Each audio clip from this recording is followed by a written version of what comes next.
Hello all. So in the earlier episodes, you saw various aspects of studying abroad.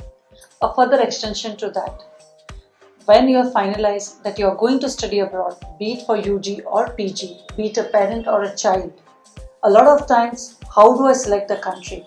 Which is the best country? Is UK better or is US better? Or should I go to Australia? Or don't you think so? Singapore is a much better. Or various popular destinations are always discussed with us as a counselor. So a few aspects that you need to keep in mind while selecting the country. Well, to start with, you need to know the education system. Understand each country has its own systems, has its own system requirements. Each university could be having the different requirements. The credit systems are different and there's loads of flexibility. You need to keep this in mind while selecting your course, be it UG or PG. Along with the education system, you need to know the majors and the courses available. Yes, a lot of flexibility is available in various universities, each university having its own unique feature. And with that, there could be something like studying a language or something like a course of psychology with maybe maths or an engineering subject. Get to know your specializations and subjects offered very well at the first stage itself.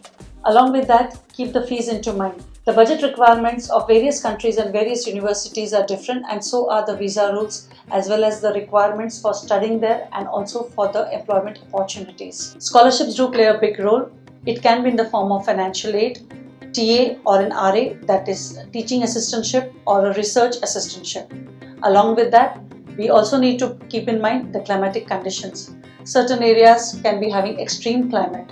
The demographics also play an important part. A lot of parents prefer universities wherein there is a lot of Indian population. Some students do prefer such an arrangement, and while few others would not want to study wherein there is a lot of Indian population. So bear in mind the demographic constitution. Language also plays an important role. The popular destinations US, UK, Australia, Canada, Singapore, wherein English is spoken very well. But there could be certain countries, maybe the European countries, wherein you need to know the native language too. If you do not know the local language, you might be having survival issues. So do keep in mind the language aspect too. And last but not the least, a lot of parents do want their children studying abroad but still closer to India. Proximity to India matters, be it climatic condition or be it the travel time. So these are various aspects which parents and students need to consider while selecting the country. Loads of options, loads of courses, loads of universities. In a nutshell, understand the country, the system, the requirements, prepare yourself accordingly, and then be just ready to fly to the destination of your choice. So do subscribe for Career Growth, your own channel for your career growth. Like, subscribe, and keep sharing Career Growth. Thank you.